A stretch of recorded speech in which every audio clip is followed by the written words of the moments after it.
चलते हैं श्रीमद् भागवत महापुराण। परीक्षित जी को रघुवंश का पूर्ण वर्णन करके भगवान शुकदेव जी ने सुनाया और कहा कि इस वंश के जो आखिरी राजा हुए उनका नाम सुमित्र था।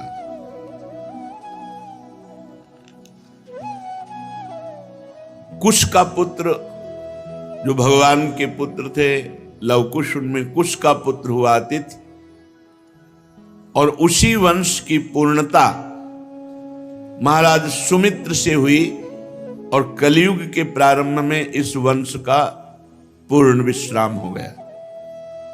रघुवंश का सुमित्र के आगे कोई राजा नहीं हुआ। यहीं से इक्ष्वाकु वंश सुमित्र तक चला, कलयुग के प्रारंभ में इसका विश्राम हो गया। इक्ष्वाकु के पुत्र थे महाराज निमि। इन्होंने यज्ञ आरंभ किया और महर्षि वशिष्ठ जी को आचार्य के रूप में वरण किया। वशिष्ठ जी ने कहा, राजन, इंद्र अपने यज्ञ के लिए मुझे पहले ही वरण कर चुके हैं, उनका यज्ञ पूरा कराकर मैं तुम्हारा यज्ञ कराऊंगा, तब तक मेरी प्रतीक्षा करो। ये बात सुनकर राजा निमि बड़े ज्ञानी महात्मा थे। उन्होंने विचार किया कि कल का क्या भरोसा, प्राण रहे कि ना रहे, और वशिष्ठ जी इंद्र का यज्ञ कराने चले गए। परम ज्ञानी महात्मा निमि ने कि ये जीवन तो क्षणभंगुर है, कल के लिए भगवत कार्य नहीं रोकना चाहिए। काल करे सो आज कर, आज करे सो अब, पल में परलय होएगी, बहुरी करोगे कब, पता नहीं शाम मिले कि ना मिले, इसलिए हमें हर समय भजन परायण रहना है। तो मुझे विलंब करना उचित नहीं है, ऐसा ज्ञान उनके हृदय में स्फुरित हुआ महाराज निमि के। और उन्होंने दूसरे विद्वान महापुरुषों से कहा, जब तक हमारे गुरुदेव वशिष्ठ जी नहीं आते तब तक आप आचार्य रूप में कार्य करें, और जहां वो आ जाएंगे तो पूरा कार्य वो संभालेंगे। गुरु जी जो वशिष्ठ जी थे इंद्र का यज्ञ संपन्न कराने के लिए गए और उनके शिष्यों से निमि ने यज्ञ प्रारंभ करा दिया।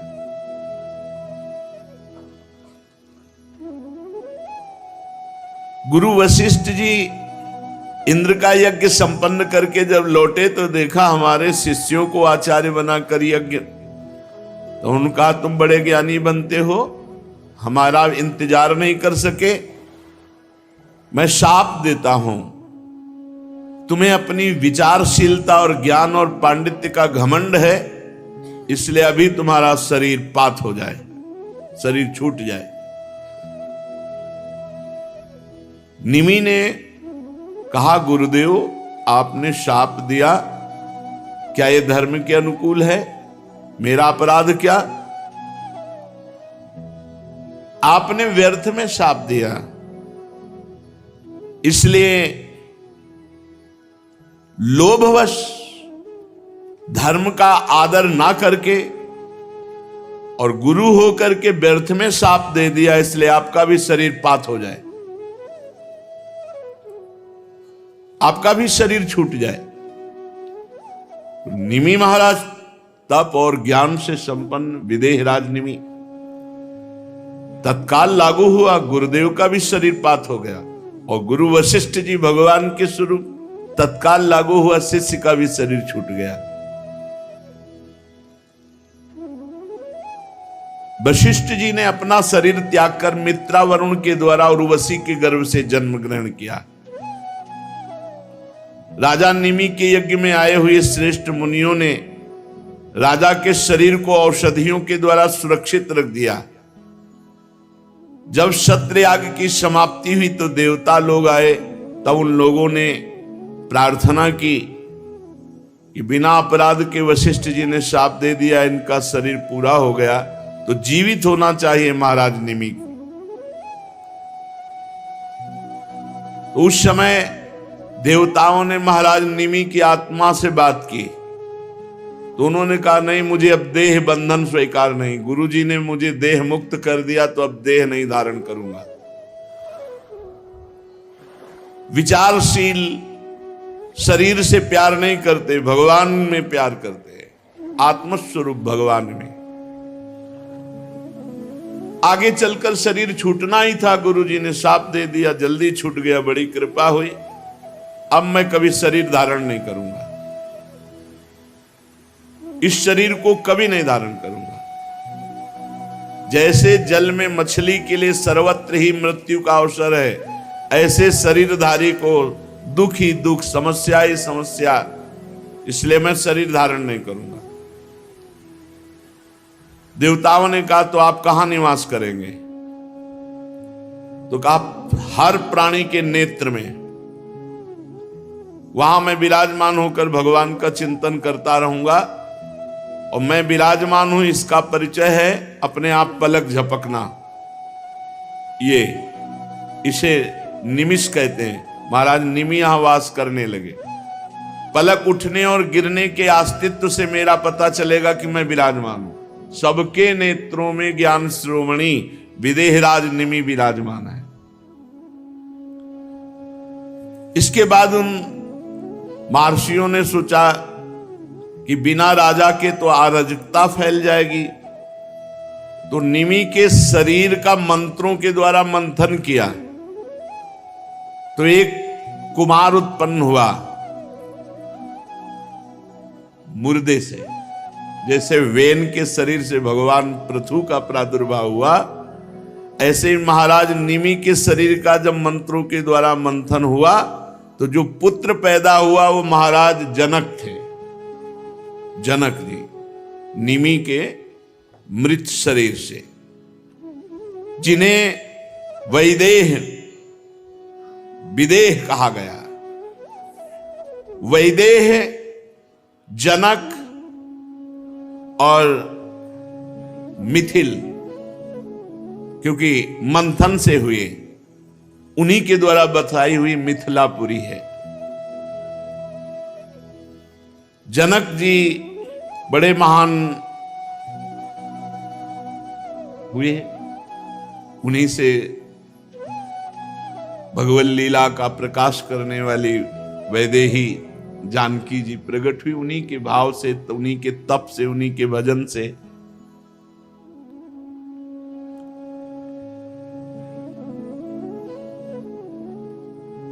जब यज्ञ के लिए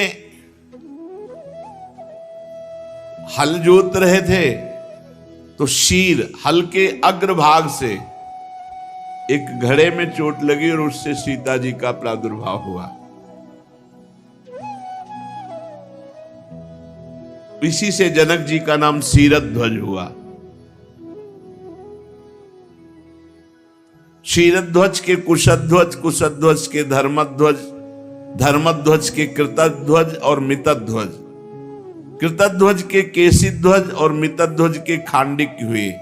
परीक्षित, ये जितने महापुरुष हुए सब ब्रह्मबोध संपन्न ज्ञानी महात्मा, सब आत्मविद्या में बड़े प्रवीण आत्मज्ञानी।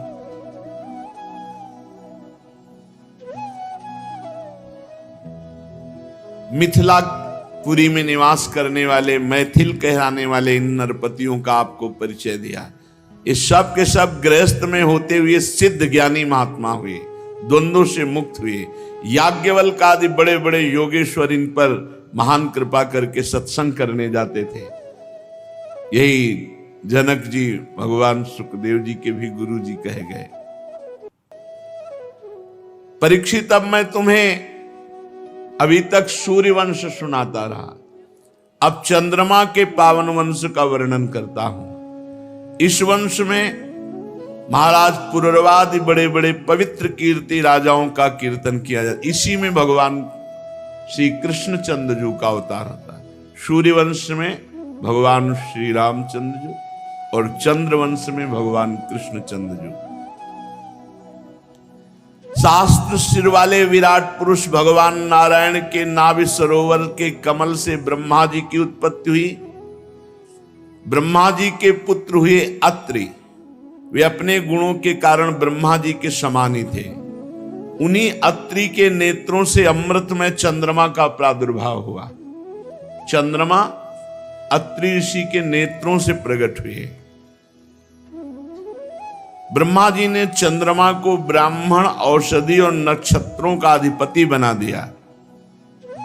तीनों लोकों पर चंद्रमा ने विजय प्राप्त की और राजस्व यज्ञ किया। पर बड़ा विचित्र है, अत्रि जैसे महापुरुष के नेत्रों से प्रकट होने वाले चंद्रमा जो ही तीनों लोकों पर विजय प्राप्त करके राजस्व यज्ञ की सफलता प्राप्त हुई तो एक घमंड बढ़ गया। चंद्रमा को घमंड बढ़ गया। को नरस जन्मा जगमाही प्रभुता पाहि जाहि मदना। यो भारी अपराध हो जाता है घमंड से, अभिमान से। बृहस्पति जी की पत्नी तारा बहुत सुंदर थी। देवगुरु बृहस्पति, बिल्कुल ऐसा नहीं करना चाहिए, लेकिन घमंडी चंद्रमा ने भारी अपराध कर दिया। देवगुरु बृहस्पति की पत्नी को लुभायमान करके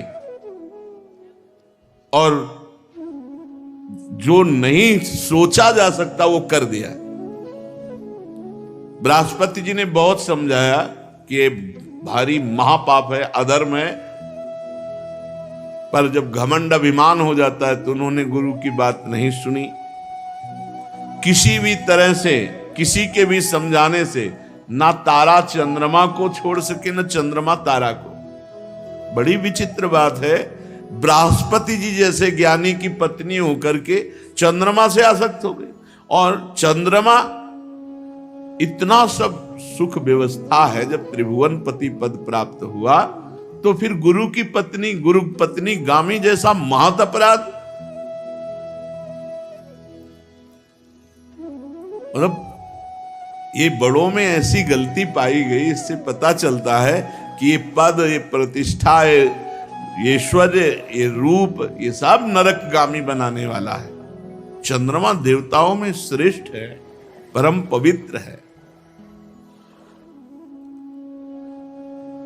शुक्राचार्य जी ने अवसर देखा और बृहस्पति जी से आंतरिक द्वेष था ही तो चंद्रमा का पक्ष ले लिया।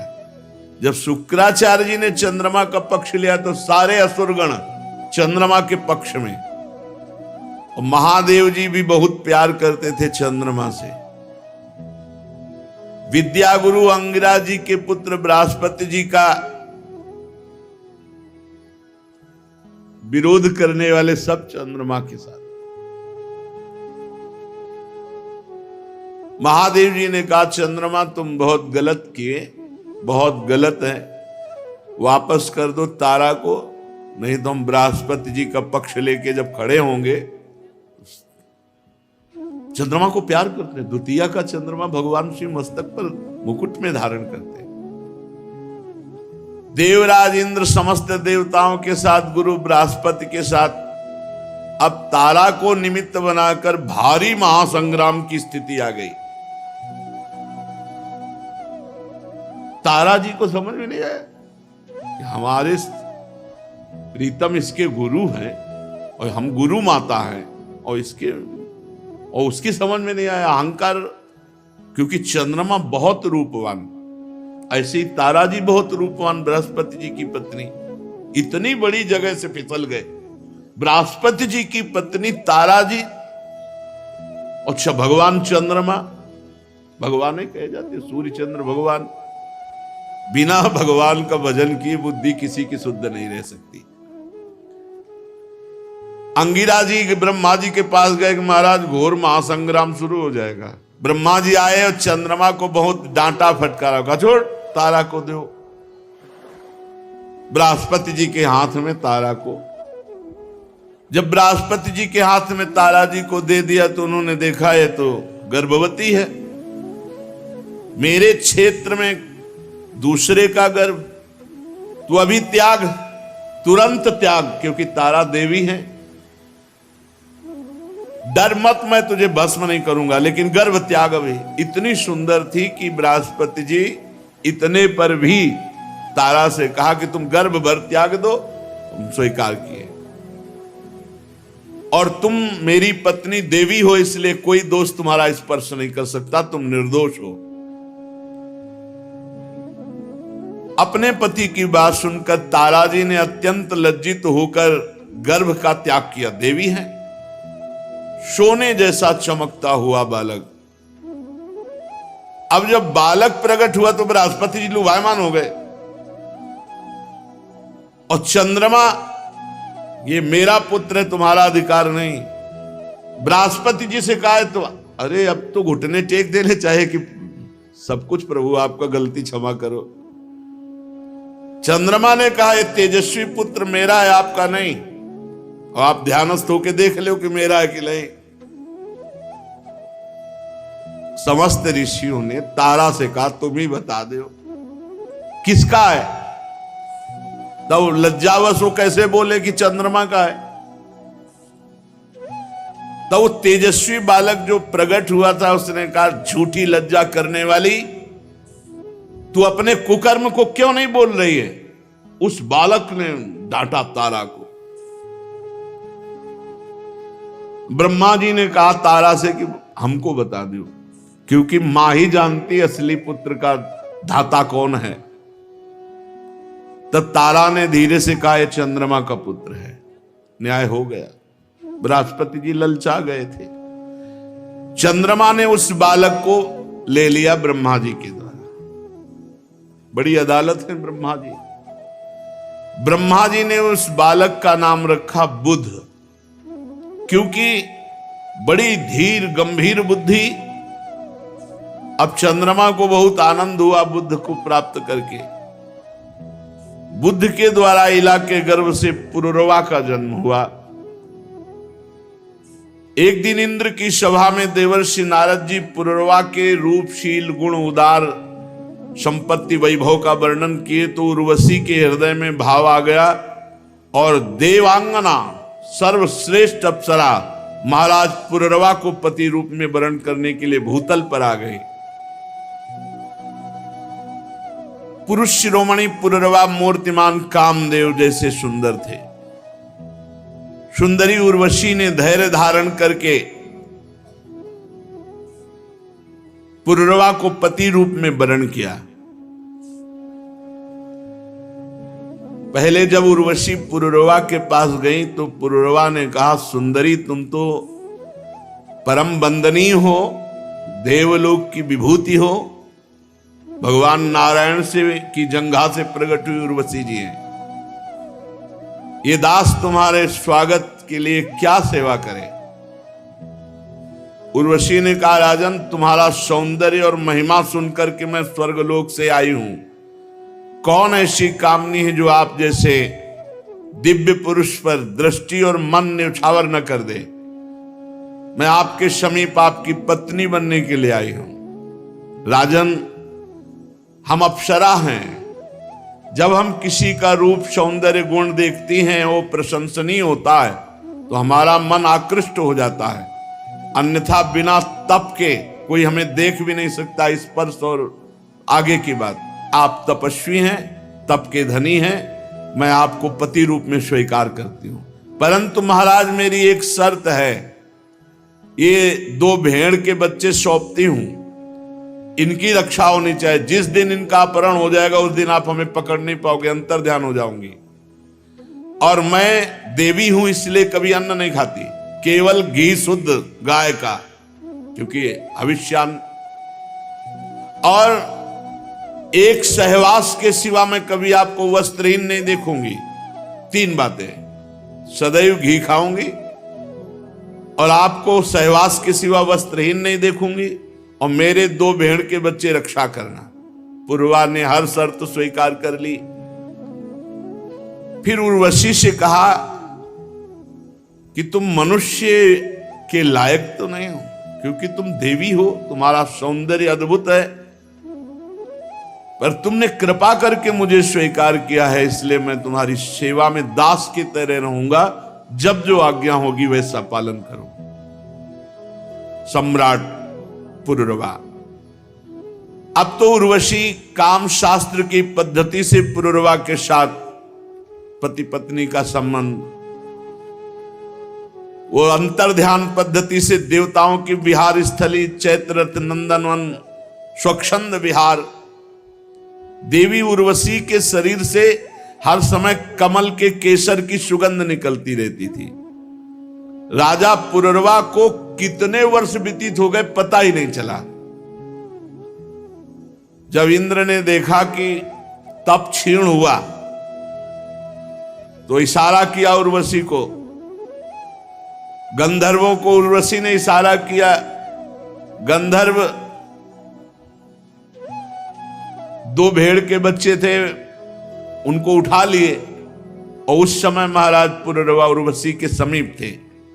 आधी रात का समय था। उर्वशी ने कहा, महाराज देखो हमारे बच्चों को लिए जा रहा है, 2 भेड़ के बच्चों को कोई। अरे तू कायर की तरह मेरे पास पड़ा है और मेरी जान बसती इन बच्चों में। अपने को बड़ा वीर मानने वाला तू मेरे बच्चों को नहीं बचा सका और लुटेरे ले गए। ये स्त्रियों के सामने वीरों की सी बात करने वाले बहुत पाए जाते हैं, लेकिन वीरता दिखाने वाले कम होते हैं। जैसे किसी हाथी को अंकुश से बेच दिया हो। अब महाराज को ध्यान नहीं रहा, सहवास के सिवा वस्त्रहीन नहीं, और वो एकदम तलवार लेकर रक्षा के लिए बड़े वस्त्रहीन अवस्था, उर्वशी अंतर ध्यान। अब जो पागलपन महाराज का चढ़ा, वैसे ही वस्त्रहीन, वस्त्र नहीं धारण किए, जो देखा उर्वशी अंतर ध्यान। अब उनको ध्यान आया कि मेरी गलती हो गई। अब हा उर्वशी विह्वल उन्मत्त पागल की तरह, कभी सरस्वती नदी के तट पर, कभी कहीं विकल, बस एक लगन थी एक बार पुनः देख लूं। उर्वशी जी तो देवी हैं। उर्वशी जी ने दया की, ये सरस्वती नदी के तट पर पागलों की तरह हा उर्वशी हा 5 अपनी सखियों के साथ प्रकट हुई। जे ही उर्वशी जी को देखा तो जैसे प्राण आ गए हो। कहा, निष्ठुरे एक बार तो एक क्षण मेरे से बात कर लेने, मेरे प्राण व्याकुल। तो कहा, जाओ महाराज, मैं किसी की नहीं हूं मैं किसी की नहीं हूं। जब तप बढ़ता है तो उस तप को क्षीण करने के लिए मुझे भेजा जाता है। मेरा कोई पति नहीं, मेरा कोई मित्र नहीं, कोई मेरा कुछ अपना नहीं लगता है।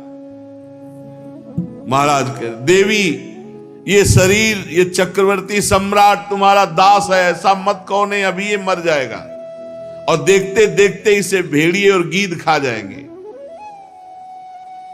स्त्रियों हा करुणा क्रूरा दुर्मर्षा प्रिय साहसा। सुनो महाराज, हम वो स्त्री हैं जो बड़ी निर्दयी हैं, केवल प्यार का नाटक करती हैं। कितनों को, तपस्वियों को, कितनों को जो तप के धनी थे, उनसे मिली, किसी की हुई क्या? क्रूरता मेरे स्वभाव में है।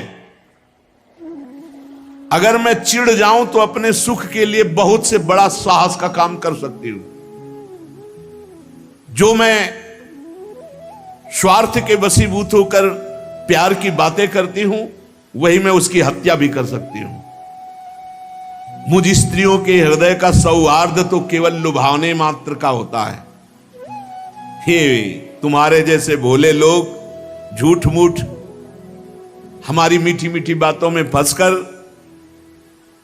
अपना दिल दे बैठते हैं, और हम तप क्षीण होने पर तुरंत उसको लात मार के त्याग दिया और नए पुरुष को स्वीकार किया। यहां तो तप है, देवी है। मृत्यु लोक में अगर अपने सुख से बढ़कर सुख मिलने वाला है, ये सुंदरता का घमंड, ये भोग ईश्वर की लालसा बहुत बड़े बड़े तक है। इसीलिए ब्रह्मा भी नमस्कार करते हैं जो भगवान का भजन करने वाले शरणागत भक्त हैं। फिर भी तुम धीरज धरो, राजराजेश्वर हो, घबराओ मत। तुम्हारी ऐसी ही लालसा है तो तुम्हारा विशुद्ध प्रेम देखकर हम तुम्हें एक वरदान देते हैं। साल में एक बार आएंगी और तुम्हें दर्शन देके चली जाएंगी, साल में एक बार। राजा पुरुरवा से और उर्वशी से जो संतान हुई वो आगे इस चंद्र वंश को बढ़ाने वाली हुई।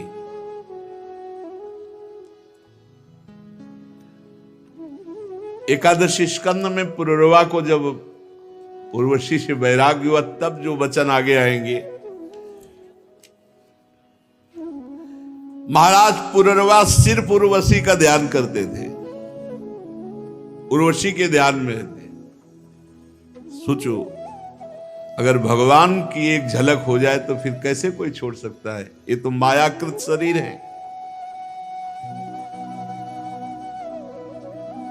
महाराज पुरुरवा बहुत सी यज्ञ की, अग्नि देवता को रिझाया और उर्वशी लोक की इच्छा की, वह उर्वशी से मिलूं यज्ञों के द्वारा, यजन करके। त्रेता के पूर्व सतयुग में एकमात्र प्रणव ही मंत्र था, ओम। इसी में वेद समाहित थे, सारे वेद इसी के अंतर्भूत थे। देवता एकमात्र भगवान नारायण, अग्नि भी तीन नहीं केवल एक ही, और वर्ण भी केवल एक, हंस। त्रेता के प्रारंभ में पुरुरवा से ही वेदत्रयी और अग्नत्रयी का आविर्भाव हुआ। राजा पुरुरवा ने अग्नि को संतान रूप में स्वीकार करके उर्वशी लोक की प्राप्ति की। तपस्या साधना पूरे जीवन केवल उर्वशी के लिए। 6 पुत्र उर्वशी से प्रकट हुए महाराज पुरुरवा से, आयु, श्रुतायु, सत्यायु, रय, विजय और जय। श्रुतायु का पुत्र था वसुमान, सत्यायु का श्रुतंजय, रय का एक और जय का अमित, विजय का भीम, भीम का कांचन, कांचन का होत्र, होत्र का पुत्र जन्नु। ये वही जन्नु थे, ये तपपरायण थे और भगीरथ जी गंगा जी ले जा रहे थे। तो जे ही इनके आश्रमों तुम अंजुली बांधियो, गंगा जी को पी गए। अब भगीरथ ने कहा महाराज हमारे पुरखे तो ऐसे ही रह गए, आप तो पूरी गंगा जी पी गए, पूरी गंगा जी पी गए। तो बड़ी प्रार्थना की। तब जन्म ऋषि ने गंगा जी को, तो उनका जाह्नवी नाम पड़ा इसी से। अंजलि में लेकर के जैसे अगस्त जी समुद्र पी गए थे, ऐसे जन्नु जी गंगा जी पी गए थे। जन्नु का पुत्र था पुरु, पुरु का बलाक, बलाक का अजग, अजग का कुश। कुश के 4 पुत्र कुशाम्बु, तनयवश और कुशनाभ। इनमें से कुशाम्बुद के पुत्र हुए महात्मा गाधी, विश्वामित्र जी के वंश के। गाधी की कन्या का नाम था सत्यवती, बहुत ही सुंदर पवित्र स्वभाव वाली। तो ऋषि ने देखा गाधी की कन्या सत्यवती को, तो जाकर के गाधी जी से कहा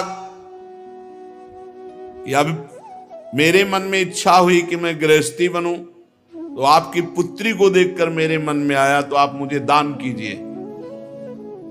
ऋषि महात्मा ऐसी, अब वो ना तो नहीं कर सकते थे, सांप का भय है। तो उनका महाराज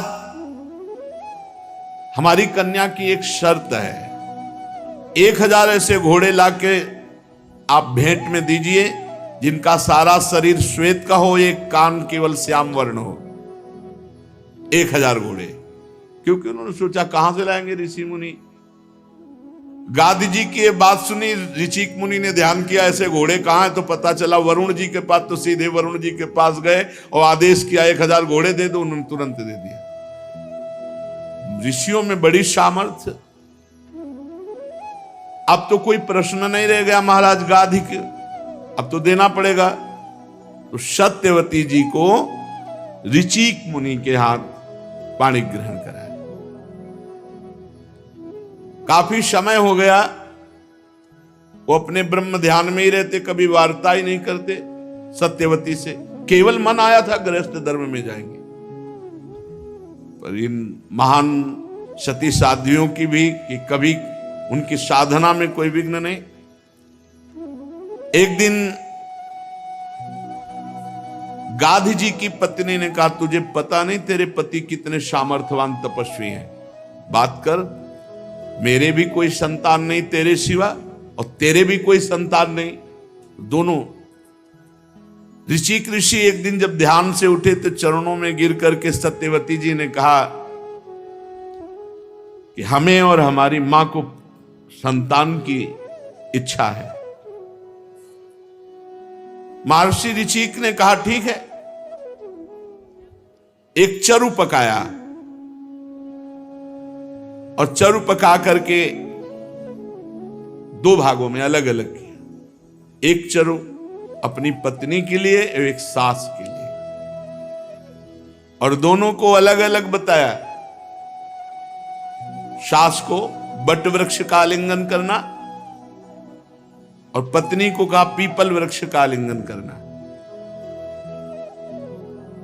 सत्यवती की मां ने समझ लिया कि बाबा बहुत जोर का तपस्वी है, अपना संतान वाला चरु जरूर खास बनाया होगा।